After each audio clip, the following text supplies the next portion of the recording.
Good morning, everyone. Welcome. So happy to have you all here. My name is Alexandra Weisgerber. I think some of you stopped by my table. I am with the Alzheimer's Association. I am the Director of Care and Support. My background's in social work, and I not only am a professional in the field, but I also have a personal connection to the disease. So today we only have about 20 minutes, and I'm just going to do a large overview of what's Alzheimer's disease, what's dementia, and then we're going to go into the 10 warning signs. If you have further questions, because our time is brief, please come and see me at my table and we can get you more information. So we can go ahead and move over to. Oh. All right. Thank you, one and all, for being here. I'd like to remind everybody that at 10:45, coming up in 1 minute, we will have a workshop, 10 Signs of Alzheimer's, presented by the Alzheimer's Association in the activities room. The activities room is right at the entrance where you came in. So head on over there. A wonderful seminar. And a friendly reminder that lunch will be served today.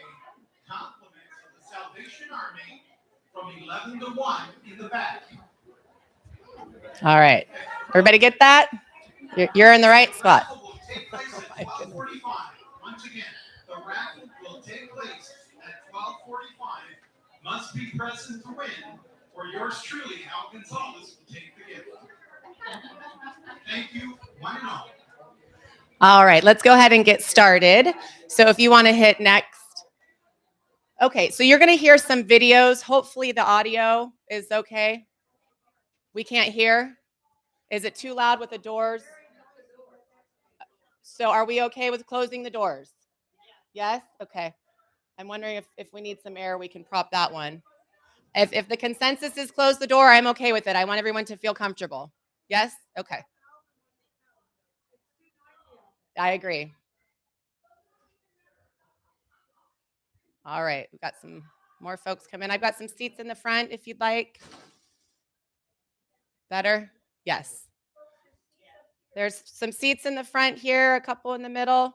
And this presentation is about 20 minutes, so we won't be in here too long. All right, so I'm going to go ahead and get started in the interest of time.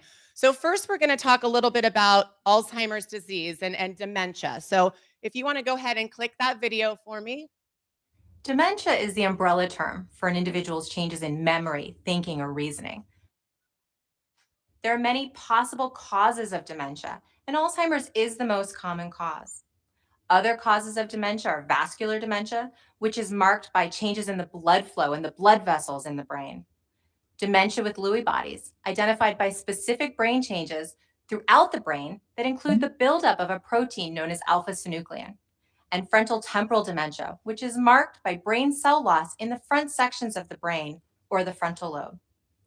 Each type of dementia may have distinct characteristics to cause specific behaviors in the individual, but there is also some overlap in behaviors among the types of dementia. So you just heard from Dr. Snyder, who's describing dementia as that umbrella term. So I like to show this video because if someone goes to the doctors, they're experiencing symptoms, some of the 10 warning signs that we're going to get into, and someone goes to the doctors and the doctor says, you have dementia, the next question should be, well, what kind? What kind of dementia are we dealing with? And as you saw, the most common form is Alzheimer's disease. It accounts for about 60 to 70% of all dementia-related diagnoses. It attacks the hippocampus, which is tucked back up in there and looks like two little thumbs, and that's responsible for our short-term memory. So that's one of the most notorious signs of Alzheimer's, right, is that short-term memory. But it's also responsible for processing, our ability to plan and execute and organize. So with Alzheimer's disease, those are the more common signs. But if somebody has, say, Lewy body dementia, it might look more like Parkinsonian features. It might be hallucinations. And while, unfortunately, there's not a cure or a way to stop or slow the progression of dementia, we want to know, especially as caregivers, what are we dealing with? Because if I'm caring for somebody who has Alzheimer's disease, maybe my safety plan is around making sure that they are no longer, driving because it's unsafe, like with my grandmother, or perhaps getting safety measures in place because they're leaving the stove on, right? Because of the forgetfulness. But if it's somebody who has Lewy body dementia and they're seeing spiders on the wall, as a caregiver, I want to know that the best thing to do is not argue with them that there's a spider on the wall because they think it's real. but I'm learning to walk over and crush that spider, right? So that we join their journey. We want to know what we're dealing with is basically the main takeaway of what kind of dementia do we have. It's kind of like if you went to the doctors and they said you have cancer, you want to know, where is it, right? Do I have breast cancer, lung cancer? What are we dealing with? So any quick questions about dementia? Just think of it as that umbrella term, and there's over 70 different types of dementias. There's one thing I wanted to point out, which is mixed dementia. So that's what we, again, think my grandmother had. She started off with the frontal temporal lobe dementia, which is more, she had personality and behavioral changes. So we started to hear words from our sweet little Mimi that we didn't know were in her pretty little brain, right? So that's where like something's going on with Mimi. And then in the forgetfulness, right? So then it was just the different parts of the brain that are responsible for everything we do start to mix, and the deterioration starts to affect different parts of the brain. Yes.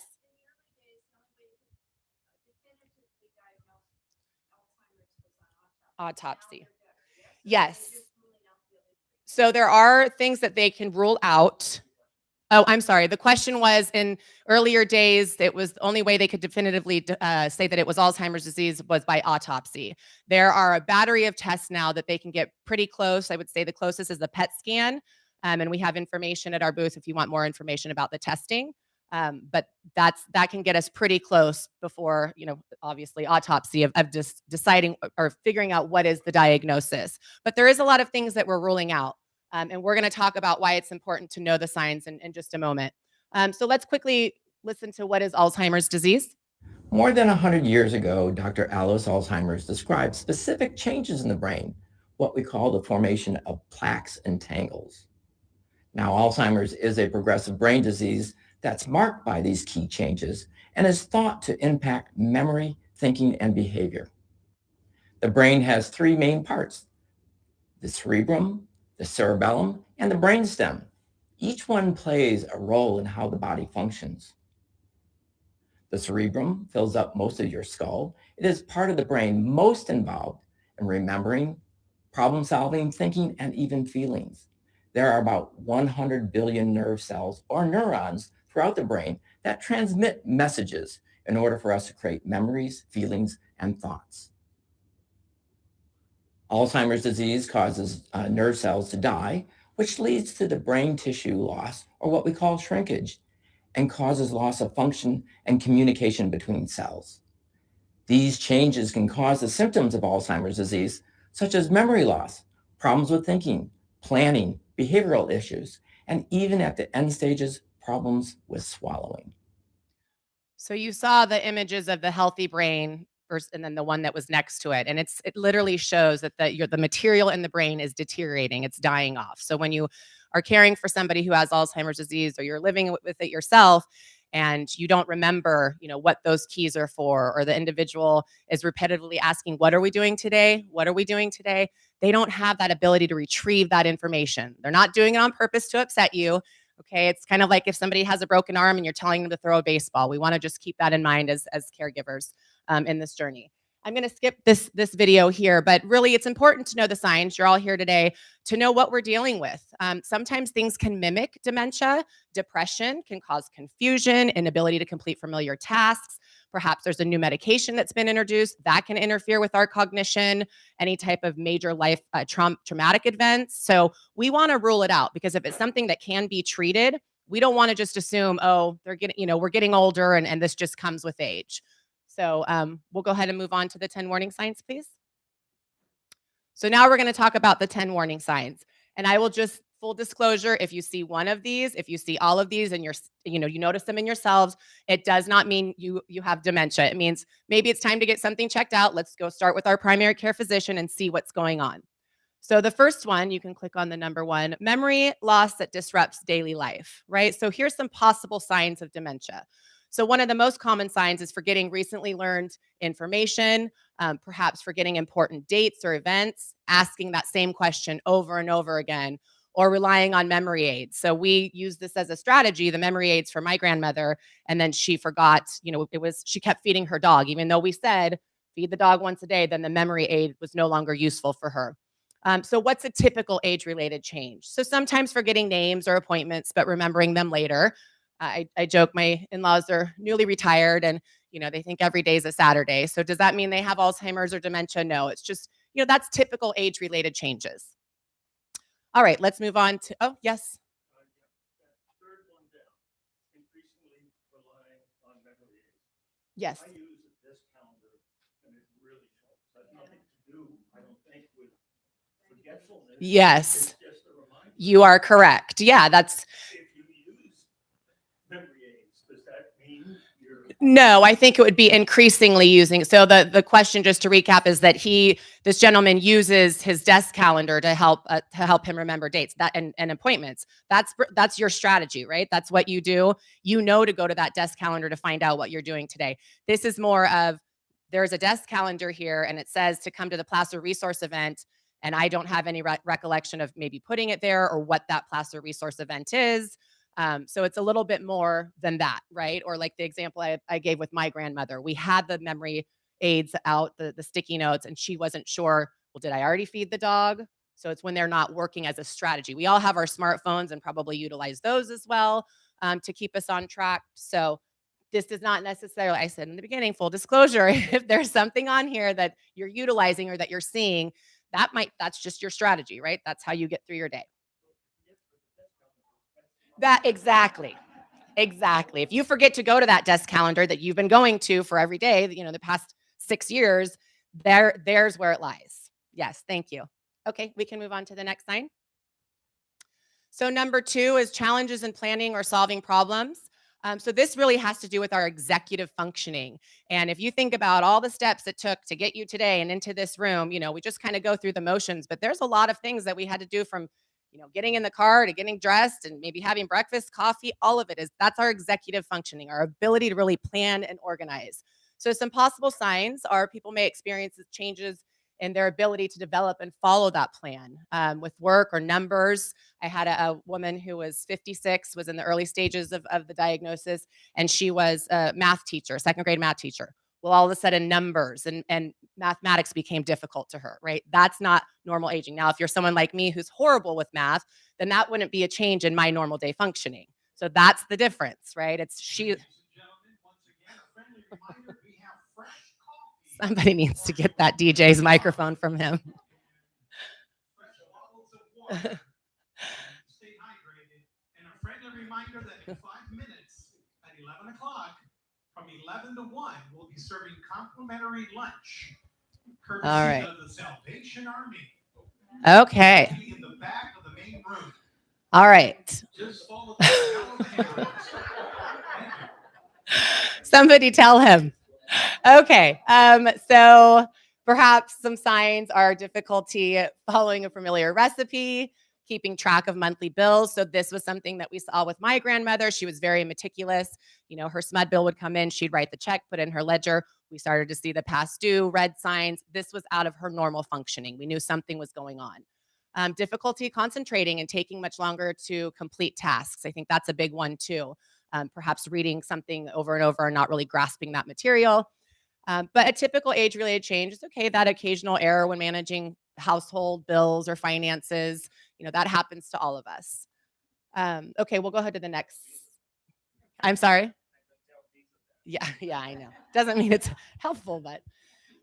So number 3, I think this is probably for me the biggest takeaway: difficulty completing familiar tasks. So we all have our baseline.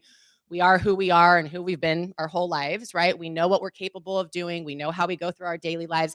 This is where when things really start to change for us, where I would say, go to the doctor to see what's going on. So somebody living with dementia or in the early stages, they might have trouble with just those daily tasks, driving to a familiar location. This was Mimi. She had Safeway down the street that she'd been going to for 25 years. We get a call one day that they had moved the grocery store. Well, they didn't move the grocery store. She was lost, right? That's not Mimi's normal aging. This is her store, that's her Safeway she had been going to in Natomas for 25 years. Organizing a grocery list. We might do it with simplicity, but things like this become more difficult. Remembering the rules of a favorite game. I have a gentleman who was an avid golfer, and all of a sudden he would come, saying that his golf buddies were accusing him of cheating. Well, he was having a hard time keeping score. So again, out of his norm. A typical age-related change might be, occasionally needing help, help to set the microwave. these smartphones that are out there, these new complex TVs, if you need help from your kids or your grandkids or your neighbor, that doesn't mean you have dementia, right? There's a lot of upgrades in technology now. So we all need a little help from time to time. But really it's that, the familiar tasks, the bathing, the dressing, the activities of daily living. We'll go ahead and go to the next sign. Number 4 is confusion with time or place. So this is where the social worker in me, the red flags go up, because this is a safety concern. If somebody is wandering, they have trouble understanding if something's not happening immediately, or they forget where they are, how they got there. That can be very dangerous. We know that 6 out of 10 individuals will wander. We don't know, when it's going to happen until it happens. And oftentimes, if you think of your memory bank, it's kind of like a file cabinet. And so those short-term memories start to go away, but they're accessing those long-term memories. So perhaps they were a night nurse and it's 2 in the morning and they wake up and they think they've got to go to work because it's 2 in the morning and they were a night nurse. So they walk out the door, right? Usually they're either trying to evade, get away from something because they're frightened, or they're going to something. So just, knowing that could be a confusion with time or place, or even seasons. It's 105 outside and they've got jackets and hats on. A typical age-related change might be, getting confused about the day of the week, but figuring it out later. Yeah, exactly. Retirement. All right, next sign. Number 5 is trouble understanding visual and spatial images. People also don't think about this one. So possible signs could be difficulty with balance, trouble reading, judging distance, and determining color. We have a woman when we were meeting in person for our early stage support group. So she's in the very early stages of frontal temporal dementia. And this is how the disease has manifested in her. It's affected her occipital lobe. So in our office, we have a floor kind of like this, and she's seeing these lines on the floor as big cracks. So when she walks down the hallway, she's walking like this because she thinks they're cracks. So, of course, normal age-related changes could be related to cataracts, macular degeneration, but don't ignore that any type of visual, especially that perceptual changes and balance, we want to get that checked out to make sure that it's not something else going on. We often see when people are in the later stages of the disease, if we give them white rice in a white bowl and maybe there's a behavior, they don't eat it, they whack it off the table, they might not be able to see that distance. So we would suggest to the caregivers, maybe try putting it in a red bowl or something where they can judge that distance. All right, number 6. New problems with words and speaking or writing. So I'm going to go straight to this one because this always freaks people out. How many of us have difficult time finding the right word once in a while? Yes? Okay. Does not mean that you have dementia or Alzheimer's, right? It just means that, you have that moment where you're like, oh, I can't pull it from my brain. But this is really stopping in the middle of a conversation and not able to continue. Maybe you're prompted in your memory of, oh, we were just talking about, your grandkids' football game last week. And you're like, I have no idea what you're talking about, right? To it.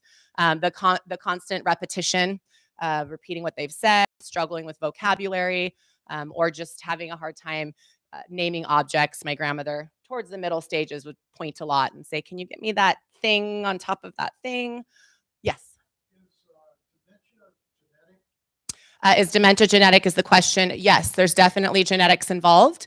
If you get a copy from one parent, it increases your risk. If you get a copy from both parents, it significantly increases the risk. Again, we've got some good information at our table about genetics, about family history, about lifestyle factors. In our own backyard, we've got the U.S. Pointer study that is looking at lifestyle factors to help reduce the risk of developing Alzheimer's disease and dementia. So lots of good information, but yes, absolutely. Yes, drugs and alcohol can contribute to it. Absolutely.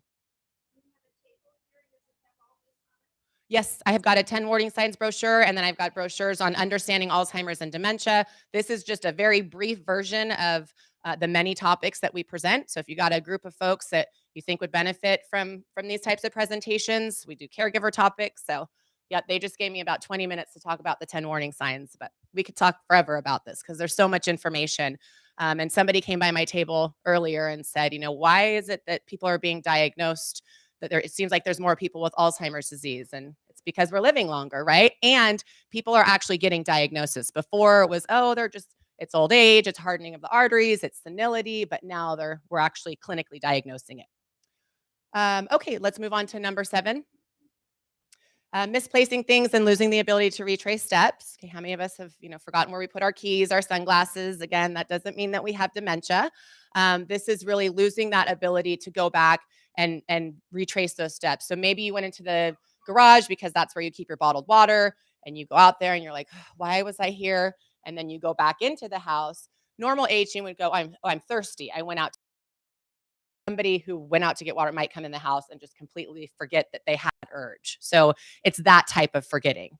And example, my grandmother, she would hang her purse in the shower. That's not normal, right? And then she would consequently, someone stole my purse. I know, she had a house cleaner. I know that she took it. So then she starts accusing people, and that hurts the family members. And so in that case, we would say, let's join their journey. Let's help them find it. But really, it's just not having that ability to retrace those steps. Go ahead. Next sign. Decreased or poor judgment. So, once in a while, we may make a bad decision, neglecting to change our oil in the car, or perhaps, there's a lot of good scammers out there. They get us on the phone or on the computer, and we kind of start down this road, but then we go, something doesn't feel right. Well, somebody living with even early stages of dementia may have really poor judgment with using money, giving large sums away. They're paying less attention to their hygiene and grooming. So this is something to really be aware of. If your neighbor always meticulously cared for herself and had her jewelry and lipstick, and now that's changing, something's probably going on. Again, it doesn't mean it's dementia. It could mean that there's depression or something else, but something to be aware of. Number 9. Okay, withdrawal from work or social activities. So sometimes we feel uninterested in family or social engagements, especially over the past few years, leery to go. But this is really withdrawing from hobbies that they've always loved, or other engagements. They have trouble keeping track of maybe the 49ers. They were a big fan of them. Like, it's out of their normal routine. So we want to make sure that we don't just ignore it, that there could be something going on, because if they don't go to Friday night bunko because they notice that they're repeating themselves or they can't remember people's names, that means there's something probably else happening. All right, and we'll go to number 10. Okay, so the last one is changes in mood and personality. So we all kind of have our specific ways of doing things. We may get irritable if our routine is disrupted, but this is really, as I mentioned, that change in personality. My grandmother was always a sweet, sweet woman, never said anything bad. I never heard a bad word come out of her mouth, and her personality just really started to change because the brain was changing. And so, becoming confused or suspicious, anxious, anxiety, that if you don't know where you're supposed to be or what you're supposed to be doing, that's going to create a lot of anxiety. And so perhaps they're getting easily upset with their friends or when they're out of their comfort zone. So that routine and structure is really important. So any questions about the 10 warning signs before I tell you just briefly about our resources at the Alzheimer's Association? Yes.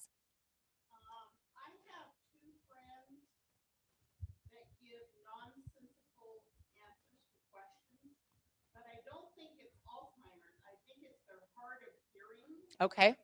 and they refuse to wear their hearing aids because hearing aids are expensive and they're afraid of losing them. Yes. What can you do to help them? Because I don't want them labeled as senile Right. when it's just they're not hearing you.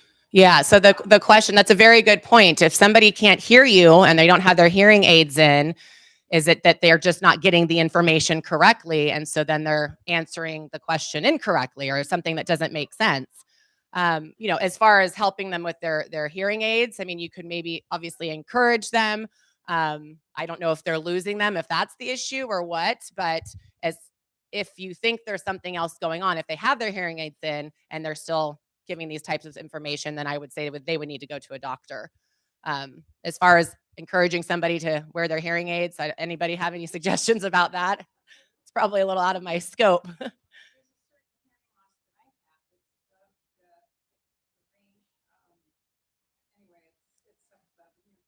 Missing sounds and changes the word completely.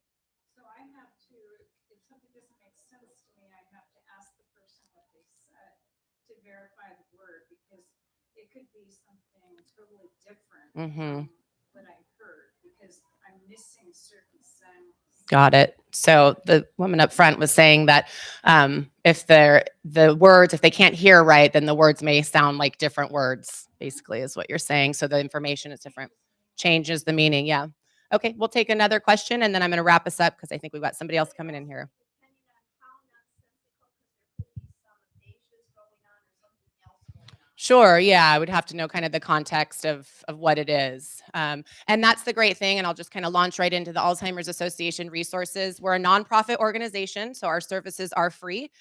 We are a nationwide organization. So if you've got somebody in New York you're worried about, or somebody in Oregon or Sacramento, wherever, we are here to support. We have a 24/7 helpline that people can call and get information about local resources, whether it's a caregiver resource center or an adult day center, or if they need respite care, we have respite funding where we can help give caregivers a break. We have services for individuals living with mild cognitive impairment and any form of dementia. We've got a lot of education and support groups. So I would highly encourage you to stop by my table. You may not need us now, but you never know when you are going to need us. And then we have our big Walk to End Alzheimer's October 1st this year across the street from Rayleigh Field, or Sutter Health Park, I think is the new word. If you'd like to join us, just to help raise awareness, because people still don't want to talk about this disease. There's still a lot of stigma. And so we just want to help increase that awareness so that we can one day get enough funding so we can stop this disease and prevent it. So thank you so much for being here today. I hope you learned some information. My booth is in the largest room in the back corner. It's a purple tablecloth that says Alzheimer's Association. Okay, we're passing around a little flyer right here that'll just give some cues here that our friend Tim from Placer Information Technology will go over here in a minute. But my name's Nick. I'm one of the store managers at the Best Buy here in Roseville. If you've popped by recently, you've probably noticed we're under construction and we're actually going through a massive remodel. When all said and done, it'll be about a 3-month project, and we'll be grand reopening here soon in about early to mid-September. We don't have an exact date yet. As you know, we're dealing with California permits, and those sometimes cause delays. Yeah. So, anyways, we were asked to come today to just kind of, support the community and help you guys with any of your, technology questions. And, we've got a booth down there that I'll kind of introduce here in a minute. But as far as this seminar, we were asked to just kind of provide some real life examples that we see regarding fraud that happens. And it's kind of sad to say, but we quite literally see it just about every day. If it's not every day, like in our singular Roseville location, if it's not every day, it's at least 4 or 5 times a week. Then there's countless examples of people coming in after the fact, explaining what might have happened and maybe what they could have done to prevent it, or done differently. And it's obviously a serious issue. I think you've probably got a phone call or something, over time. But I wanted to just give some of the examples that we see. So hopefully by just bringing awareness to it, if something like this happens, or maybe the same exact thing happens, it'll kind of set a trigger off in your brain of like, hold on, maybe I should slow down here really quick. And some of these might seem more obvious to you. Some of them might not seem obvious at all. And you might have examples of it. But I'll provide some examples that we feel are the more frequent ones that we come across every day. So one is, basically you get a phone call and somebody claims to be the IRS. And on that phone call, they usually mention that you have back taxes back from 1982, or it could be, 2002 or whatever it might be. And their solution to that problem is to tell you to run down to the local Best Buy and buy $2,000 in gift cards. And somehow that'll make everything better. And you will pay your back taxes with these gift cards as a one-time deal. Now, when this happens, they usually try to find a way to keep you on the phone, and they don't let you hang up. They tell you, no, you can't hang up because there's no number to call back. It's a fake number they've used this generator for that generates a fake number. And anyways, they'll play to your empathy. They'll play, they'll ask a lot of questions. They might have researched to the extent like your Facebook page or things like that to find out things about you. But what I can tell you is the IRS is not going to reach out to you and ask for Best Buy gift cards or Visa gift cards or whatever that situation may be. And again, as obvious as that might sound to some of you, we literally see it every day. Now, our employees do go through a training, and, you know, there's other laws that prevent, you know, I wish I could just say, look, we're not going to sell it to you. Sorry, you know, get out the door. But if you're asking for something like, and we do, you know, have to sell you it, right? And now we will try to walk you off the ledge. We'll try to provide some information. We'll try to ask you, maybe call a relative or somebody that, you know, might be close to you that you do trust, before making that decision. Because the fact is, the minute you guys get those gift cards, they'll ask you to scratch off the back. They will take the funds off immediately and hang up the phone. And then you'll come walking back in the store, and that might as well have been cash. It's gone. Nothing we can do. Not that we don't want to. It's not about a sale or anything like that. But sadly, again, that happens, or, you know, attempts, or could happen every day if we weren't as alert about it. So there's just kind of, you know, one brief example of that. Same thing on the gift card lens. Usually it's a family member, or they claim to be, or they claim to say, hey, your niece, nephew, grandchild is in a jail in Costa Rica or New York or Pennsylvania or wherever it might be. And that same pattern persists where they say, hey, well, we need a gift card. You can just go to the, you know, or give me $10,000 or $2,000 in gift cards. Well, naturally your head goes, well, I'll go to the gift card thing. But again, slow it down, ask questions, try to put yourself, you know, in position, ask for help, whatever you can do. Because again, we literally are seeing it, you know, at least weekly in that example. There's emails you'll get. And unfortunately, a lot of emails hide behind our mask, actually. A lot of them will say Geek Squad, and they'll say you owe $600 or something like that. We're not going to email you asking that. And God forbid, if you're ever getting an email from us, it'll be at Best Buy or at geeksquad.com. Ways to kind of identify this is there's misspellings usually, or it'll say Geek Squad and then numbers like 123 at gmail.com. We don't use Gmail. We have our own major account. So, you know, you can fill in the blank on how that would maybe work with other vendors. It's not just obviously all Best Buy or Geek Squad. But if there's a company name, but then it's at Yahoo or at Gmail, you know, because they'll make an email and they'll make it look legit. They'll throw our logo right into the email and say this. That's where Megan's our Geek Squad manager over there, and people come in with emails every day like, is this you guys emailing me? We're like, no, like it's absolutely not. And again, sad, but extremely frequent. And, you know, they must be getting somebody if we're seeing the same things, you know, kind of over and over again. We've even recently seen it. I'm just sharing this because I just heard this one last week. Somebody bought a new television set and their smart TV. And, you know, some of you might have, you might have that, and you log in to, you know, your Netflix or your Amazon Prime account or whatever those might be.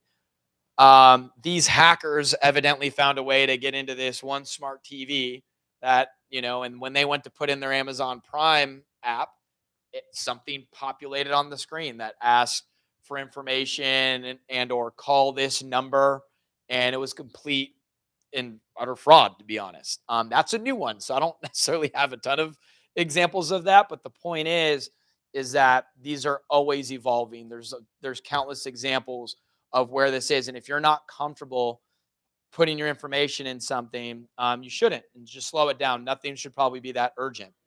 When there is, you know, there should be secure links, you know, for payment. If you're ever having to do that, I do know that is more frequent with COVID. I mean, we have the ability, you know, we do free in-home consultations. We have the ability to ring you out in the home through a secure link.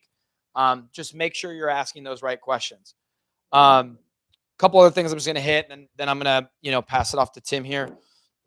Kind of, you know, that's some of the fraud examples we see. But there is some like identity theft or viruses. A lot of people ask about those type of situations. The one thing I will tell you, and just because it's a little bit of a misconception, and again, might be obvious to some, but if you have a computer of any sorts, and again, this can tie into phones now, you should have some form of antivirus on there. Now, what antivirus is, just to make sure we're clear on that, is that'll protect you versus active threats would be the best way I can explain it. So somebody, on the other line trying to get through on your computer, antivirus will defend all that. What it doesn't do is protect you from you when you go to maybe click on something. So again, there might be a link in an email. There could be a pop-up that comes up. If you click that link, you're basically giving it, you're okaying. You're telling the antivirus, hey, no, this is okay. Go ahead and allow that. And you're basically like opening up a portal for that. And again, I don't mean to freak everybody out about using your computer or anything like that, but there is precautions that you should take to protect that because, probably several of you have been victims of identity theft and all that. And if they get access into your computer, most of us at this point probably do some form of online banking. There's, personal, photos and exchanging information and there's things like that can happen. And we just want to make sure you're being as cautious as possible. I don't know if anybody's seen this link, but this is one of the more common one that Geek SWAT agents just shared with me. Is it'll be a pop-up. Sometimes it'll say a brand that you recognize, like Microsoft or Apple, and it'll say, and it'll lock down your computer. You can't click around it. You can't do anything, and it'll tell you we have identified a virus. Make sure click here and call this number and fill this out. Well, when you click that link and it locks down your computer, the best thing you do is just shut it off. There's other ways you can technically Control Alt Delete, do some other stuff. But if you just get off your computer, that'll usually, block what they're trying to do. So if you click that link and there's a number, usually the number is like a 1877 or a very generic number. Maybe it's an area code you wouldn't recognize because it's out of state. And that's usually the fraudster's number, and they're calling to ask you for money. And Tim's again going to get into it more, but like that's not the way companies are usually soliciting to you. So again, like hopefully, this is always changing, it's evolving. There's different ways that it might go. I'm just trying to share some examples that if you get something similar to that, or maybe that exact thing, like hopefully that prompts your, just like, oh yeah, hold on, let me slow down for a second, right? So we'll definitely open it up for questions at the end. I'm going to pass it off to Tim here, and again, just another second. Just so everybody knows, because everybody's kind of asking what we're doing in the room back there today. We can obviously go in more in depth around maybe questions that you have. Maybe it is regarding fraud, but we're also here just as like a tech clinic in regards to helping you out with your phone. We're happy to show you different apps, how you can get free music. Maybe it's just feature stuff like taking screenshots and sending links and copy and pasting, maybe just help get your email box set up. Anything that's like tech related that on any technology you have on you today, whether it's a phone, a tablet, a laptop, we're happy to help you. I brought in about 10 or 12 of some of my best people. And so I'd be shocked if there's a question in there that we couldn't answer for you. And we're happy to just sit down and get your phone set up. We got screen cleaner. We can clean it all. We can help you out with any of that stuff today. Okay. We are located, if you walk through those main doors right there, we're in the right room. It's called the activities. And yes, it's why am I drawing the blank on it now? We have a big blue table right in front of it too. Yeah, right of the raffle table. Thank you, Megan. All right. That's all I have for right now. But again, we'll take some questions. I'm going to hand it off to Tim to get a little bit more specific, I think. That's he said he needs it for YouTube. YouTube star. My name is Tim Cash. I'm a cybersecurity analyst for the county. Is it better? Do I need to use this? Yes. Okay. My name is Tim Cash. I'm a cybersecurity analyst for the county of Placer. And first of all, I'd like to say it's great to see all of you because this is really important stuff.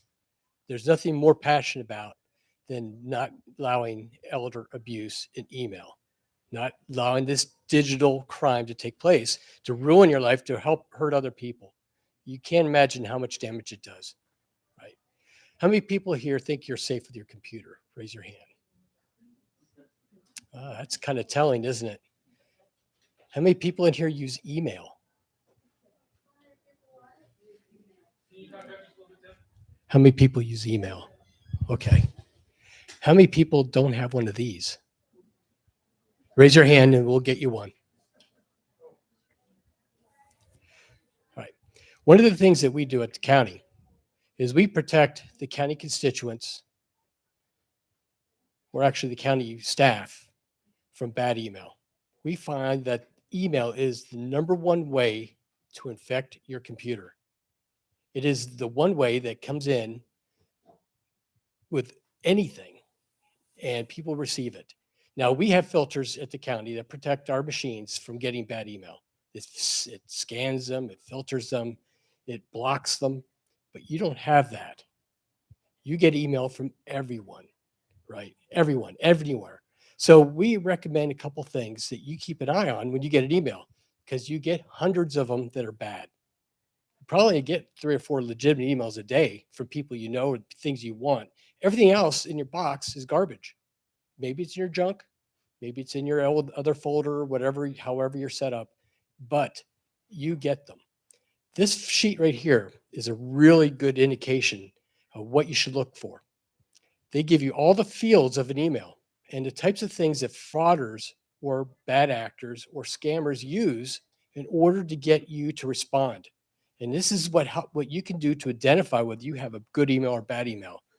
But I have a rule of thumb that is almost 100%. It's 4 factors. Is it unwanted? Is it unexpected? Is it from someone you don't know? Is there a sense of urgency? Now, the urgency is a big deal because it's always, they want you to do something. I need you to do this. I need you to go buy these gift cards. And it's going to come from someone you know. It's going to come from a name you know, maybe your family member or maybe a friend. Say, hey, I'm really busy. I need you to go do this for me. And then if you respond to that email, then they know that your email address is legitimate. And not only will they continue to harass you, but they will sell that and to other people so they know that they can take advantage of you as well. Okay. So never respond to them. Never just delete them. All right. Help the people around you.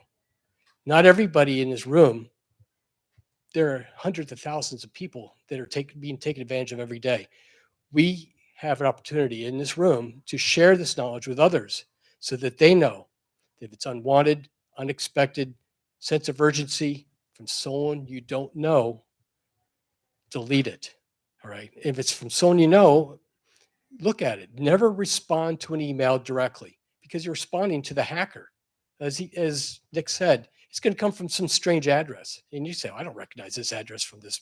This is my daughter, my son, or my nephew, and this is not their address. I get email from them all the time. All of a sudden they have this weird Gmail address. Well, it's not legitimate. So what we want you to do is make sure that you don't become a victim. It's really important. It's important to me, but it's important to everyone, including your family. If you have questions, ask others. Contact the person by phone. We don't talk to people enough. We tend to email people. You know, computers have taken their communication skills away from us. Talk to them on the phone. You know, say, hi, how's it going? By the way, did you send this? Because most likely they did not. Now, if you were to look at this, and let me put on my glasses. I've been with the county for 26 years, and I've looked at computer screens for longer than I can remember. And I can tell you that they do take their toll. So when you look at this from the from, you look at the from, you said, well, who is it coming from really? Okay, who is it going to really? Does it have a whole lot of people? I mean, a lot of addresses that it's being sent to other than just you. You don't know any of those other people on that list. Is the date funny? No, what is it coming from like 3 a.m.? Why? Who's sending you something at 3 a.m.? Aren't they sleeping? Well, maybe not, but maybe they got interested in sending out email 3 a.m. Who knows? The subject line. Okay. Look for these telltale signs. If it's got an attachment. Now, PDFs are programmed language documents. So if they're infected, if you open them up and they're infected, they can infect your computer if your computer is not patched properly to read those. They'll take advantage of a vulnerability within that application. So make sure that your computers are patched and up to date. If your computer says, I need to patch this, when your Windows machine says it's time for updates, do it. Don't wait, because what they're doing is basically telling you that we are blocking and filling and correcting these problems now that we've identified that are already old. Okay. So let your computer update, but make sure it's legitimate. Okay. Content. It's got broken English. That's a good telltale sign that they don't know English and they're probably trying to get you to do something. So there are all these signs, but the key things are unwanted, unknown, unexpected, sense of urgency, wanting you to do something. Never, ever, ever give your credentials. Never. Never give your login ID. Never give your password to anybody. If you need to give your password to someone, give it to them directly. Never put it in an email, because whatever you do online is forever online. All right. And that can be stolen. A lot of times when you get these phishing events, we call them phishing with a P, P-H-I-S-I-N-G. It's basically when they're sending you something directly as if you know the person sending it, but the person didn't send it because they got their address and they got their list of addresses. Maybe they got a hold of an email with a bunch of names on it. So they got not only the address from the person sending it, but the people they're sending it to. And you're like, well, how'd they get my name? How'd they know this? I know this person. How'd they know that I'm related to this person? Because they've read your email somewhere. Nothing on the internet is safe. So protect yourself. It's really, really important. Do I have any questions? Yes, ma'am. This is about text messages. Smishing. Smishing is another way of phishing, but with text messages. She's asking about text messaging. So I get these text messages from just oddball string of characters, you know. Yes. And my question, I know they're not true and I delete them, but if you, I usually don't even click on a text message because I can tell. But if you do click on the text message but not the link in it, does that do anything? Just clicking on the text message? You usually are okay. So she asked, when you get these strain of text messages, if you open the text, usually you're fine because it's just the message. It's the link that'll give it to you, because again, that's kind of the access to that portal that we were talking about. So when you're clicking on something, you're giving it permission. Opening the text message is okay. Does that make sense? Yeah. Okay. Connected to that is, I'm sure everybody gets 1,000 spam calls, phone calls. Yeah. So my phone says spam risk. Occasionally I'm waiting for a delivery of something, and so I don't know if the person has my phone number, and I'll start answering the calls.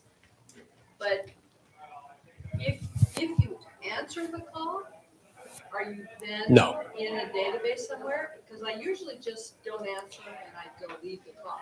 You're already in a database where they would have got that call to begin with. They basically go through and they brute force and they send out thousands of these. Thousands of them. Yeah, it's probably a car warranty one. No, right it's a regional alert. Oh. It's a regional alert because my phone's buzzing too. Smishing is when you get phishing emails in your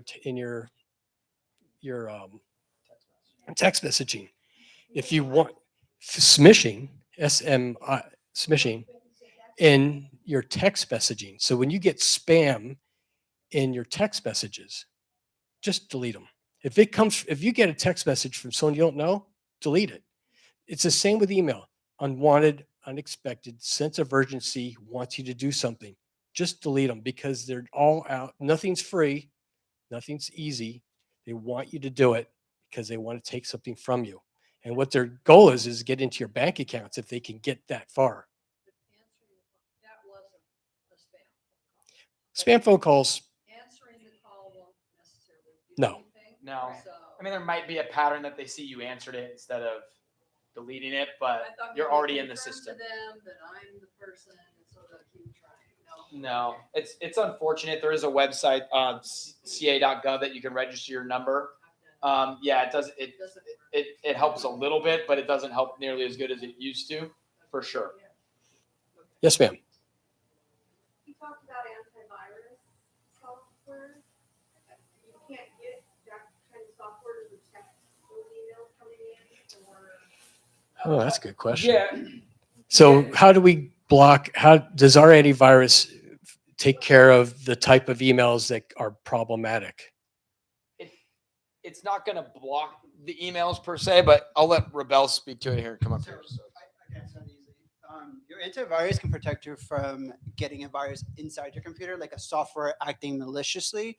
But if the email that you're receiving is from like a known friend or associate whose computer has been compromised, there's really nothing your antivirus is going to do. It will let that email come through because, as far as the antivirus knows, that person is in your contacts. So it's up to you to like verify what you're being sent or what you're being asked, and not do that, or at least confirm it with the person that sent you that email. Does that make sense? Like a good rule of thumb is if you're getting any kind of request to do anything, contact the source. If it's really the IRS trying to get gift cards out of you, call the IRS and see. Or if your friend is asking you to send him an email because he's in Cancun, find a family member who's like, heard of them going on vacation or something. So finding a source is really important.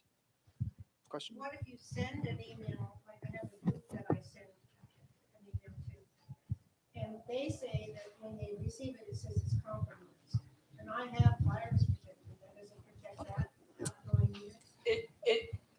It's basically here. Sorry, it's basically saying at that point, on their end, they're not sure what it is. It's not protected. Yeah, it could be the way they're because every email server also has their own version of filtering, whether that's Yahoo or Gmail or Comcast. Yeah, there's again, it's to be honest, there's not a one size fits all. If there was some magic software, we'd sell it or I'd invent it for sure. And I would tell them it's good to go if you knew it came from you and it was. Yeah. Yep. Basically, the one thing I'd vet, I know we got to wrap up here in about a minute or so. If there's a link in your email, pause before clicking it. If it's an email from bestbuy.com and it's clear and you just ordered something and it said, change your delivery address, that's probably okay. Right. But if it's an email, you're not sure the thing and it says, oh, click here for more information, and you don't recognize anything on there, it goes back to Tim's point of it's unknown. Right. And then maybe there's some urgency, click here now, in the next 10 minutes to get this, that's probably a little sketchy. Right. So, does that semi answer it? Yeah. There's not a perfect thing where you're not doing anything wrong. They're not doing anything wrong. It's just not from a secured site, essentially. Yes, sir. Okay, I got a question. I go to a website, and I know it's from who I want to receive or open, but it says not secure. What does that mean? That basically means that it's not sent securely. Email today is usually sent encrypted, and when you go to a website, you want to make sure before you do any business with any website, it says HTTPS, S for security. If it's just HTTP, it's not sent securely. So the transmission you're sending is not protected. If it's S, then it means it's encrypted and it is protected. So the communication from point A to point B is protected. And that's important. So if you're going to do business with anything and you're going to buy something and it's not secure, don't do it, because that means that you're sending your your credit card numbers in clear text over the internet, and anybody could be reading that. Okay. So it has to be HTTPS. Okay. And then you guys want to mention that you have. Yep. So we're out of time. We have the next vendor behind, next presenter, I should say, behind us. Our Best Buy room's located. If you walk through the doors right there, it's kind of in the right corner in the activities section. You see a big blue table. Happy to answer any more specific questions or continue the dialogue. And you're located. Are located just over here to the left, and we're by the window, and we'd be happy to talk to you. And look, yes. And we're your local Best Buy stuff. We all, one other thing I failed to mention is we have a way to securely recycle your old electronic equipment with your information on there. So if you have questions about how you get rid of old computers, old cell phones, happy to explain that process to you guys too. And I just like to say thank you very much. And if there's anything we can do for you, let us know. Our senior community, and I work with both of these ladies. So my name is Laura Mitchell, and I'm a victim advocate with the Placer County District Attorney's Office. I've been with the district attorney's office for 17 years, and my role is to support victims through the criminal justice process. Hi, and my name is Karen Bone. I supervise Placer County's Adult Protective Services. Been in Adult Protective Services in Placer County since the year 2000, so I'm happy to be here and be part of this collaboration. So we're going to talk a little bit about what Placer Protect does. We support seniors who have been abused, but we also do outreach and awareness. So we come to senior organizations and we do speeches, usually that are longer than the one we're going to do for you today, where we talk about how seniors can protect themselves from particular financial scams or from elder abuse in particular. So when we're talking about elder abuse, we're talking about anyone who's over the age of 65 or anyone who's a dependent adult. And we cover physical abuse, financial abuse, and neglect cases as well. When we're talking about physical abuse cases, we're usually talking about a push, a punch, a shove, something along those lines. And these are the typical types of injuries that we see in those cases. But for the most part, for this 30-minute seminar, we just wanted to touch on financial abuse cases. What do you guys think of when you think of financial abuse? Your money, right? Your assets, right? So we want to touch a little bit on that. So let me give you an example. My caregiver a credit card or my card, and I say, here's my PIN number. Can you take the debit card down to the grocery store and pick me up groceries and bring them back? And so the caregiver goes down to the grocery store, does the bags of groceries, brings them back, and gives me 5 bags of groceries. Is that a crime? No. What if that caregiver goes down to the grocery store and buys 5 bags of groceries, but comes back and only gives me 2? Is that a crime? So in those types of cases, we're finding that our senior citizens aren't checking their bank accounts and they aren't checking for receipts to find out exactly how much that person is taking. So I want to talk to you about a bank account scenario. And so let's say that my mom has $500,000 in her bank account and she wants to add me to her account just in case an emergency arises. I can then step up and pay her bills for her. So she goes down to the bank and she adds me to the account. The following day, she goes down to the bank and she goes to make a withdrawal. And that's when the bank teller tells her that there's no money left in the bank.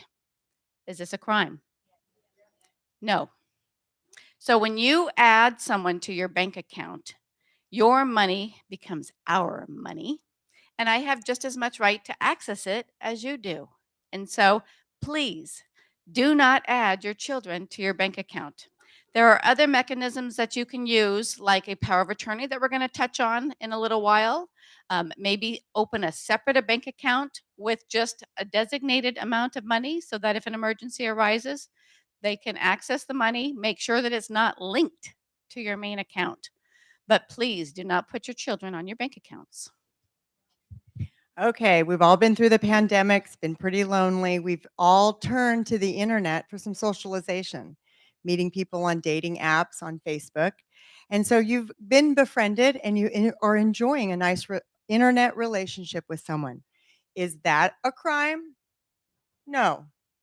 But your new friend now would love to meet you, but their car is broken down. And if you could just wire them $1,500 to have their car fixed, they'd come see you. What I'm finding about some scenarios in our own county is that then you've given them $1,500 for them to come fix their car and come see you, but now they have another issue. And now they need $200 for that. And then they come up with another issue. And again, you've given them so much money that you want the relationship to continue, and they keep on giving.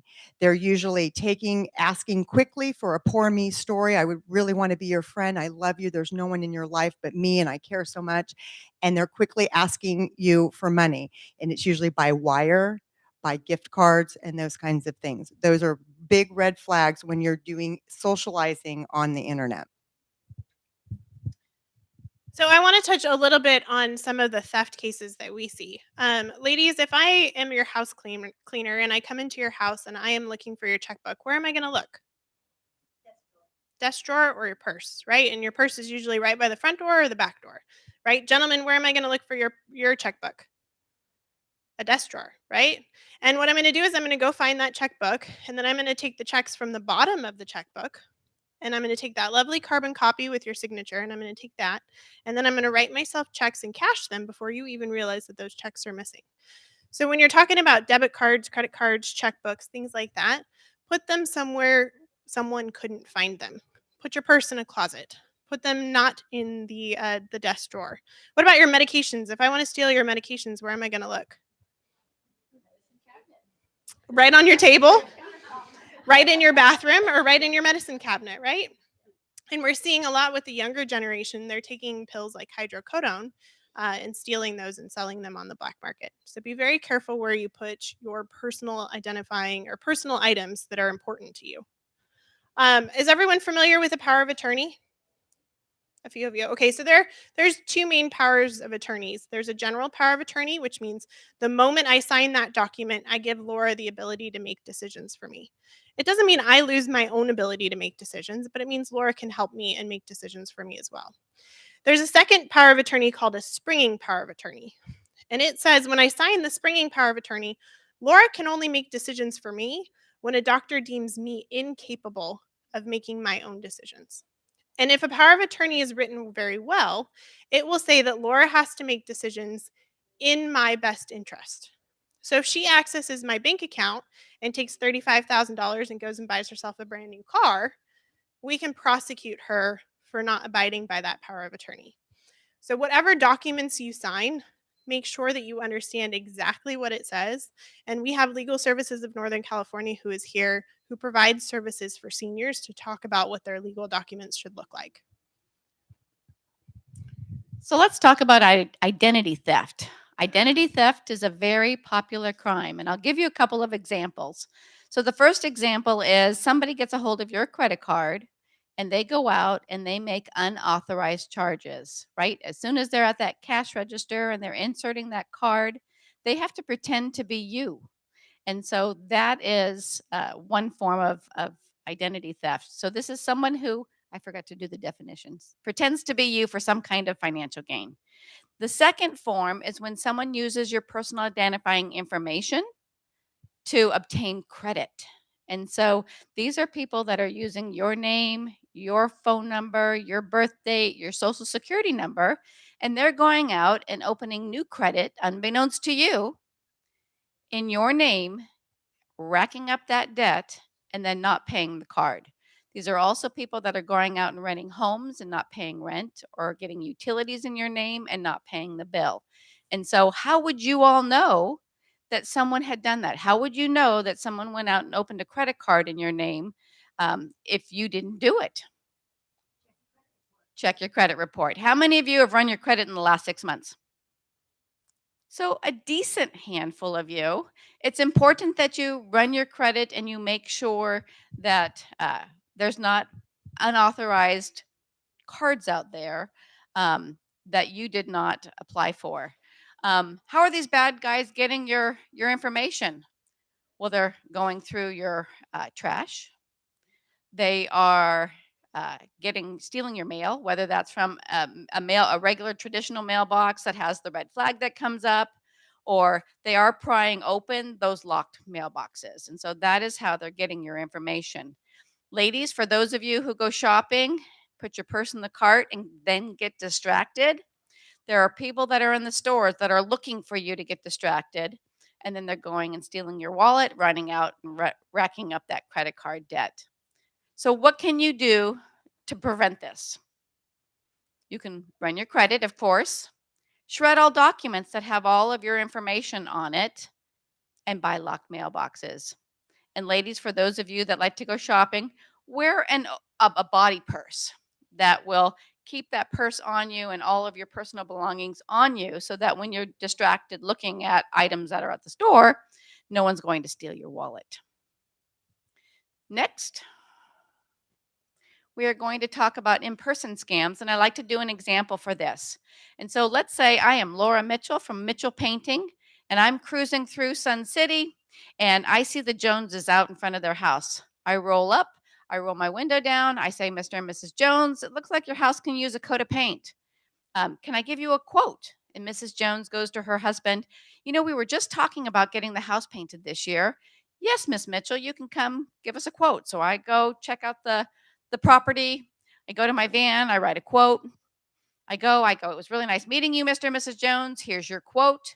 And then as I go to turn away, I turn back and I say, I'll discount this by 10% if you sign a contract with me today. So Mrs. Jones says, come on in the house, Laura, let's go make a deal. So we go into the house, we're going over the contract, and I tell the Joneses, I'll take another 10% off of this bill if you pay me all the money up front now. So Mrs. Jones goes, grabs her wallet from her purse. She writes me a check. We do the exchange, and I walk out. What's wrong with this? Am I coming back? No, I'm likely not coming back. Did I get quotes to see what other people are charging to do this kind of work? Did I check the contractor state licensing board to see if I'm dealing with a licensed contractor? And the truth of the matter is that if you hire someone to come do work at your house, you do not pay them more than 10% of the job, up to a maximum of $1,000 for a deposit. You can pay them in increments as the job goes along, but you never want to get upside down with them. And so you can do that. You can pay in increments and do your homework. And so that's how you can avoid being a victim of a scam. What if, and I'm not going to go on the other one. Next one, we're going to spend a little bit more time on. These are communication scams. So these are your email scams, your computer scams, your letter scams, your telephone scams. And so we can probably spend a whole day with you talking about scams. And I'm going to just touch on a few of them. How many of you are familiar with the grandparent scam? The grandparent scam. So this is when someone calls you in the middle of the night or early in the morning, not all cylinders, child. And they're either in jail, hospital, and they want you to talk to the doctor or their lawyer. Because if they stayed on the phone with you, you probably would recognize that that in fact was not your grandchild. And so they're desperate, they need money, and they want to keep a secret, right? Don't tell my mom and dad that I'm in jail or I'm in the hospital. And then they're going to also ask you to go out and get a gift card. How many of you pay people with gift cards? None of you, right? And so if someone tells you to go out and purchase a gift card, that should be a red flag. That should be suspicious to you. And so it used to be a long time ago, people would wire money. That would be the big way to exchange money. Then we got these gift cards where there literally is no way to track these. And so people go out, they load $5,000 on these gift cards, and then all they have to do is go back to the house, turn them over, scratch off that silver strip in the back, and then call the scammer and give them the numbers. And they immediately get that $5,000. We are also noticing in some instances, because people are getting keen to the gift cards, now they are actually coming to your house and getting cash. So they're directing you to go down and get cash. And again, they're telling you, don't tell them that you're getting it for your granddaughter, because the teller would get that this is suspicious, right? They probably would engage in conversation with you and talk you through it and tell you that it's a scam. And so they're going to tell you that just tell them that you're doing some work on your house. And so you need that cash to pay that person. And so those should all be things that tell your gut that something is wrong. Another thing to know is that these scams are pretty seasonal. And so right around tax time, you're going to have an influx of IRS scams. And so these are people that are just trying to bully you, right? You owe the IRS money. Who wants to owe the IRS money? Who's fearful of the IRS? Most of us. And so they're going to try and scare you into getting the money. Social Security is another one. There was a Social Security scam where they say that your Social Security account has been frozen. There's fraudulent activity. Most of you have that Social Security income, and the thought of not having that would scare you to death. And so you are more apt, because it'll be a robocall. So it'll be just a regular robocall that you would normally be suspicious of, but because it's regarding Social Security and you don't want your account frozen, you're going to be more apt to press the one. And then basically what that does is tell the scammer that we've got a live one on the phone, right? So this person we're going to sucker into getting us those gift cards. And so we can go on and on. Natural disaster, Amazon. A lot of scams are companies that you are familiar with: FedEx, UPS, Amazon. So your package, something's wrong with your package, call us. So those are a number of scams that are going on. Computer scams. Be leery of any links, hyperlinks. We advise most of the time, Bill Joneses who wanted their house painted, they pick up the phone and they call for a paint. You want to donate and give to the firefighters. You initiate that call to the agency that you want to deal with. Amazon is very popular right now. Smart TVs, you're getting that little link that says your Amazon account has been hacked, and people are hitting on that link. Again, y'all have Amazon. Do not hit the link. Go log into your account and check. Amazon is it's hitting everybody right now. Yes. Very popular. Yes. So the Amazon, they'll text you. They might text you that your account's been compromised and you need to push that link on your text message to get to them. Yeah. Smart televisions, now that you can have Amazon television, that has been a new common scam that we're seeing. So it comes up on your television and it wants you to just click right there and verify all your financial payment source. Stop right there. Yeah. And get into your own Amazon account yourself the way you normally do, and then verify, is there something going on? Amazon does not send text messages to let you know your Amazon account's been compromised. Yeah. Yes. So just know that these scammers don't get caught. We don't get our victims' money back when they've become a victim of a scam. And so we have developed a fraud hotline. And so if you're on the phone with someone and you're suspicious of this caller, we encourage you to hang up with them, call our number here at the fraud hotline so that we can confirm that in fact it's a scam. We can't stop these scammers. As soon as they get one, there's another, 5 more appear. And so the best thing that we can do is educate our seniors about the types of scams that are going on, and to give, when you get a letter or an email or a call from someone that you're suspicious of, again, we want you to call us so that we can confirm that it's a scam, so that you're not going out and buying those gift cards or going down to the bank and getting cash. So, and if you fill out your passport, when you fill out your passport for the raffle prize, if you put your information on that card, you can sign up for our email alert system. So that is one way that you can sign up. We also do those on Facebook as well, if you want to sign up for our Facebook page as well. We covered financial abuse and physical abuse. We want to cover what Adult Protective Services does as well. While we prosecute neglect cases, a lot of times those neglect cases go into Adult Protective Services, and we'll stick around for questions afterwards. And so just for a few minutes, with Adult Protective Services, it sounds like we go in and snatch people from their homes and put them in nursing homes because they're not taking care of themselves. But actually, I would love if this crowd could be champions out in the community and let people know Adult Protective Services is resources on wheels. People can call us if they're concerned about their neighbor. Maybe you're seeing your neighbor is looking like they aren't walking as well. Maybe you know that your neighbor just lost their spouse who used to drive them, cook for them. We link people up with resources to maintain them independently and safely in their home. It is our goal to keep seniors as healthy as we can in their own home environments. And we're looking, when we get a report of concern that comes into our office, we're going out to look for, is there an imminent crisis? What can we do? Do we just need to advocate for them? Maybe the grandson just got released from jail, had no place to live, so grandma decided to let him sleep on the couch, but he's having friends over until 2 o'clock in the morning. And although it's not a crime because grandma wants the grandson there, she's starting to change her mind. And maybe there's some things that we can help her with, because maybe grandson was getting her to the doctor's appointments. So let's hook them up with transportation resources.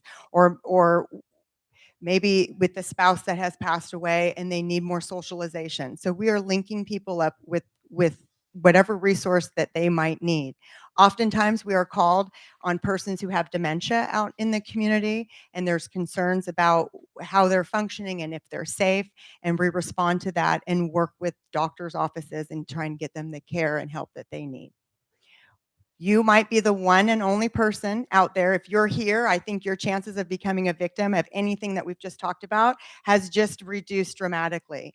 But please remember, you might be the one and only person outside of the situation that you observe to please pick up the phone and make a report so that we can do that kind of outreach because they might not otherwise be able to. So I think the most important thing is if you are worried about a senior or a loved one or a neighbor, that you pick up the phone and you call. It doesn't matter if you call Adult Protective Services or if you call law enforcement. We all work together and we will work together to protect that senior citizen. And it's important that you pick up the phone and call because you may be the only person who's looking out for that senior. And you don't have to know for sure that elder abuse is happening, right? You just have to have that feeling in your stomach that something is wrong. Now, when you call Adult Protective Services and you say, hey, I'm worried about my neighbor Susie, Adult Protective Services isn't going to tell you what's going on with Susie, but they're going to make that report and they're going to go check in on Susie. And if Susie is in trouble and needs help, they'll provide services. Or if we need to get law enforcement involved, we can get law enforcement involved as well and prosecute a criminal case. So when there is a criminal case involved, that criminal case is written up by the local law enforcement agency, and that police report ends up on my desk. And that's when I get Laura involved as the victim advocate so that she can reach out to the victim. So let's say Shannon charged the case, the suspect is in custody, and I reach out to the victim, let them know that Shannon's going to prosecute the case. Just know that our seniors are very active and involved in the criminal justice process. The suspect is usually someone they know, love, and trust. And so we're going to talk about restraining orders. I'm going to link them to resources. I'm going to support them through the entire criminal justice process. So I'm going to educate them about the criminal justice process.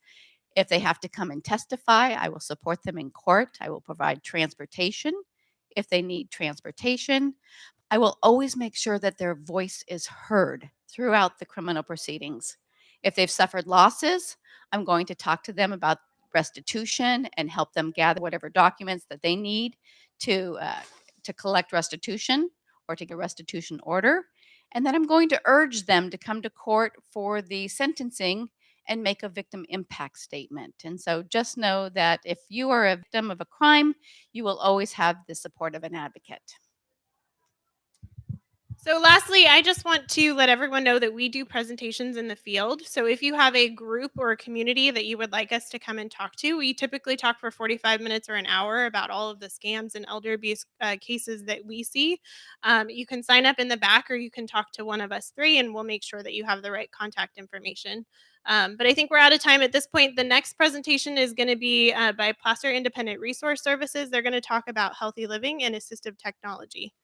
But thank you very much for your time. Okay, so my name is Helene Ferreira, and I work for Placer Independent Resource Services. Placer, people think, oh, we're part of Placer County. Well, we're in Placer County, but we're not part of Placer County Services. We're a nonprofit independent living center, and we help people live independently in their own home. So our services revolve around keeping you safe and healthy in your own home. I have a couple of our brochures here, and we have a table out in the big main room there. I have worked at Pierce. It'll be 25 years on December 27th. Yeah, nonprofit. So one of our biggest things that we do there is our minor home modification program. A lot of times you'll have somebody that'll have a stroke or they'll be hospitalized, and now they need to have their bathroom modified a little bit. We install grab bars, handheld showers, bathtub safety benches, Versa frames that attach to the toilet that can raise up or have arms on the sides to help a person use the bathrooms and facilities safer. They also can install floor to ceiling pulls. For example, sometimes people have a favorite chair in the living room. They can no longer get out of safely. They put a pole, floor to ceiling pole. That way you can just reach over, grab that, and help yourself up out of the chair. They've made platforms for chairs to make them higher so that if you don't have difficulty getting up and down from the lower height. Anyway, the minor home modification program does that. There's no cost at all to you. Just have to live in Placer County and request the services. Excuse me. My job, assistive technology, kind of overlaps with Dawn's program, but I help people find those tools and gadgets that make their lives easier. Um, I have some catalogs. This is not my catalog. It's just a great example. And I have a couple here if you'd like them. And I have more out at the table. MaxiAid's Princess catalog, and it's got all kinds of assistive technology gadgets. Some of my favorites are, they have, of course, Braille watches, watches with bigger interfaces, wall clocks that have really big numbers so that you can see it across the room. They have alarm clocks that will vibrate and shake your bed to help wake you up, or have a really loud alarm for somebody who has a hearing impairment. They have talking microwaves. Now, that's a favorite of mine. If you have lost your vision, how do you cook safely in your home? They have talking microwaves, and it's great. It'll tell you you've pressed 3 minutes, 4 minutes. It'll tell you popcorn or cook, and you can change it. You can change the time. You can change it before you press go, so that you're able to cook safely in your home. My program over the years has purchased a lot of these things for people. I work very often. I'll work with somebody who's had a stroke, and if some people who've had a stroke no longer have use of one side, left or right, they no longer have the use of the arm. And it's very difficult to cut food up. They have gadgets here. They have cutting boards, some of them that have a knife attached, and others that have like fork-like prongs that you put a piece of meat or an apple on or something, and then you can cut it with one hand. The board doesn't slide around. So there's all kinds of gadgets like that. And I help people find what it is that is going to help make their lives easier. We also have people on staff there. I know it's supposed to be about assistive technology, but there's so much to it. And like I said, if you want a catalog, grab one of these catalogs. They're free. But on staff, we also have employees on staff that help people get their Social Security going. Some people haven't applied for Social Security yet. Some people need to apply for IHSS and home support services through the county. Liz and Claudia can help people apply for those services. Like I said, all of our services are to help keep you living safely in your home. Not have to go into a skilled nursing facility or something like that. Does anybody have any questions? No. So good question. We're run by grants. We get the city of Roseville actually used to give us money, and this year they said, "Oh, no more money." But we've got money from other resources. Area 4 Agency on Aging has given us money. We've gotten money from multiple. There's, I think it's called the Benson Fund out of Sacramento. That different agencies, the Auburn Indian community, the casino guys, they've given us money in the past. And because at Peers we serve all ages, any kind of disability. So it doesn't matter, as long as you live in Placer County, we're able to help you. Peers, actually, we just opened another office over in El Dorado County. So if you know people across the canyon, we have an office in El Dorado County too. We just don't have money to do what I do over in El Dorado County. They do other services over there. But anyway, I recently paid for a wheelchair for somebody. Somebody needed a wheelchair. Another person needed her mother. She needed to be able to transport her mom safely to the grocery store and the doctor's office. So we bought a transport wheelchair. That's one that you just push from behind, and very lightweight, so you can lift it in and out of your car. I've paid for. In the past, I have sometimes paid for reading glasses. Hearing aids are beyond our budget. We can't afford the hearing aids, but we try to match you up with places that do help reduce costs and things like that. Yes, ma'am. I don't ask you how much you make.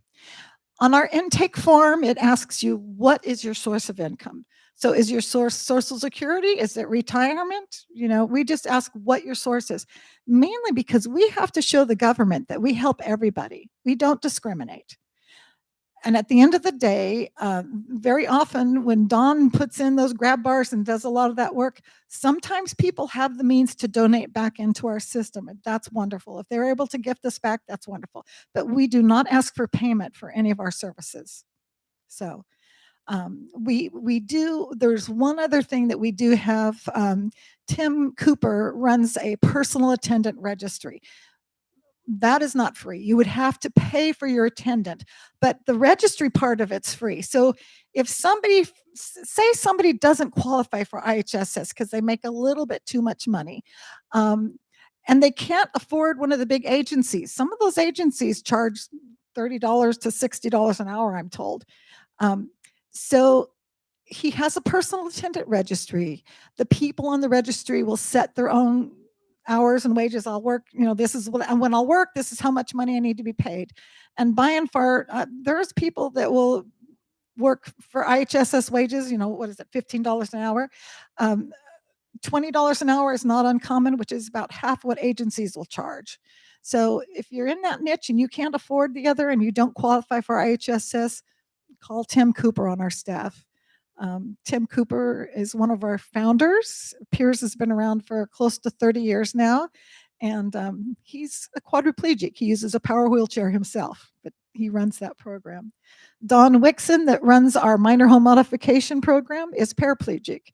He has no use of his legs, so he runs that minor home modification program, and he knows the carpentry skills and all the background. So he runs a crew of volunteers that go out to the home and install all these gadgets and stuff to help people be more independent.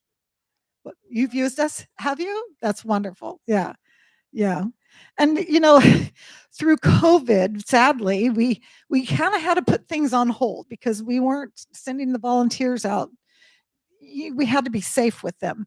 So now they're back up and running again. They use masks, sanitizer, everything that they need, but they're back going out into the homes again. So we're getting that waiting list whittled down a little bit. And I apologize for any wait we've had to have, but we wanted, it was for people's safety. So, yeah. Is there any other questions? Yes. Okay. So Piers, our nonprofit, is just in Placer, El Dorado, and Alpine counties, but we're an independent living center. And CFILC, California Foundation for Independent Living Centers, CFILC, in Sacramento is kind of the hub. And there's, I think about 34 different independent living centers throughout California. So if you had your mother, an aunt, a cousin, whatever, in another county that needs services, you can call our office and we'll help you find how to locate them. Other states have them. I think the state of Nevada only has 2 different independent living centers, one in the Las Vegas area and one in Reno. Arizona has one, I think, in the whole state. So California, we're lucky. There's a bigger population, but we have them all over. There's an independent living center in Hawaii. CFILC, California Foundation for Independent Living Centers. And they're kind of the hub. And each independent living center chooses what their, yeah, exactly. We all have kind of some of the basic services the same, but for example, Freed is out of Grass Valley and Marysville. Freed has, so I have some money that I can help purchase items for people in my program. Freed has a loan closet that you can borrow something, try it out. Will this work? Does it help me? And then send it back in within a month. And then if you need to buy it or not. And that's great. It's a great invaluable tool that, you can try things out. So Freed and Grass Valley and Marysville do that. RIL, Resources for Independent Living in Sacramento County, they also have a loan closet. I have to talk about that. There is a program going on right now that is funded by Area 4 Agency on Aging, or they've changed how they say their name. Anyway, AAA4. It's funded by them. It's a research project out of university back east, but they are providing free iPads for adults, for seniors. You have to be over a certain age. They have some stipulations. You can't already have a computer or a tablet. And the whole goal of this, and it's a wonderful thing, the whole goal is to help prevent isolation. If you have a senior living by themselves and they're relying on that phone or whatever, an iPad is the next step up. That you can do your doctor's appointments with an iPad, face to face with your doctor. They can see, when you're talking to your doctor on the phone, that's one thing. But if that doctor can see your face, sometimes they can see that you're in pain or that you've got worries and stuff, and they can get a little more information. It's a little more helpful. But these iPads, they also they help you connect with medicine resources. You're taking all this medicine. You can look up on the iPad what's in your medicine, what are the side effects, things like that, things that you might want to communicate with your doctor about. This iPad program, it's fantastic. There's a limited amount that they have. She said they had 130 left. Okay, so we need to get the word out there, get people to call the number to get the free iPad. If you want to take my card, my name, you can call my office and I'll get you that phone number. It's not, Peers is not doing it. It's through Area 4 Agency on Aging. But it's the iPad program. Wonderful thing. And it comes with, I think it's for 2 years, and it comes with a hotspot internet connection. So that's great. It's a great way to connect. Stay connected to friends and family and doctors and things like that. You can play games on them. Yeah. Anyway. Anything else? No? See, usually I talk for hours, but they said 15 minutes. So I'm going, okay, I'll keep it brief. On Dawn's program, in the minor home modification program, we've had some extra special funding. He's been able to install, sometimes there's places where you can't put a wheelchair ramp in. He's been able to install porch lifts. Do you know what those are? It's like a little elevator. So when you look at, like, for example, the mobile home parks here, it's very hard and expensive to get a permit to put in a ramp in a mobile home park. So you're living in a senior mobile home park, you have a stroke or you've been hospitalized for a broken hip or whatever. Now you need access to your mobile home. So porch lifts is an alternative. You don't need, it's so much easier to get them. They're expensive, but we've had some special funding that he's been able to pay for some of those right now. I don't know how long that's going to last, but if you know of somebody that needs a porch lift or a ramp, have them call our office and talk to Don. He's your guy for that type of thing. So there's other things in here. I don't know if some of you might have heard of, like, Dr. Leonard's. Did you have a question? Yes. Tips and things like how to open jars. I can't open my dog food thing. Yeah, there are gadgets in this catalog to help you open cans. There's like one-handed gadgets. Like I said, for people who have had a stroke or something, you only have one arm. So there's a lot of one-handed things or simple gadgets in here that'll help you do things like that. And this catalog is free. You have to purchase the items through that. It's not my catalog, it's another company. But if you have difficulty paying for something, call me up, tell me what it is you need. We'll open up a file and let's see if I have any money to pay for that. Sometimes I do. Okay? Yeah, it's a case by case basis, depending on how expensive the thing is. But I mean, we can get pretty creative sometimes. Yes, that is it. Yeah.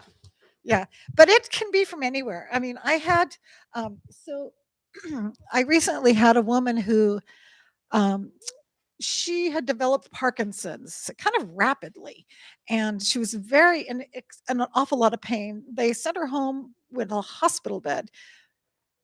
How many of you think a hospital bed's comfortable? They're horrible. So we were able to purchase a special mattress for her so that she was softer, she was more comfortable, and so that was absolutely so we were able to do that. We also had a woman who needed repositioning, so we bought these wedges, something to elevate her legs. You know, you don't need a hospital bed, but you need to reposition. And we've purchased things like that. I had a gal who needed a laptop tray. I should have brought more.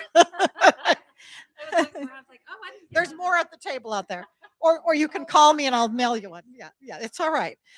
Yeah, but we've purchased all kinds of magnifiers. I had a woman who liked to do needlepoint, so we bought her. She wanted something that would sit next to a chair, so we bought her a magnifier that was on a stand. She could adjust the height, and it sets right next to her chair, so she could do her needlepoint. Yeah, we've had a lot of things like that. Good. I should have brought more. It's all right. There's more. We have more. Yeah. Yeah. So again, if you're trying to do something and you're having trouble doing something, call me up. Tell me, I'm having trouble opening a jar or something like that. And we'll research and we'll see what's the best thing to help you with that. You're welcome. Oh yeah. Yeah. Yeah. Yeah. Little kitchen shears or something. No? Oh, yeah. I have some arthritis coming to my hands too. I'll have to look at that. There's got to be something. There's got to be some kind of gadget to do that. Yes. I think there are. Oh, yeah. Garden shears. Yeah, I have some garden shears. They're pretty tough. Yeah. Yeah. I do have some garden shears that are pretty tough. Yeah. Well,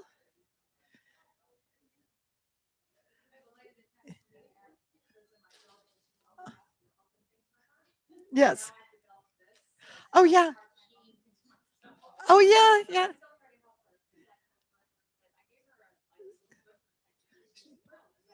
So, oh yeah, the grippers. Yeah, they're great. A lot of times, yeah, a lot of times you pick them up free at health fairs with advertising on 'em. Yeah, the little rubber grippers, they're great for it's yeah, that helps to open things. But there's also jar openers and can openers and things like that. That a push of a button, or you can do it with one hand. So, thank you, everybody. Thank you.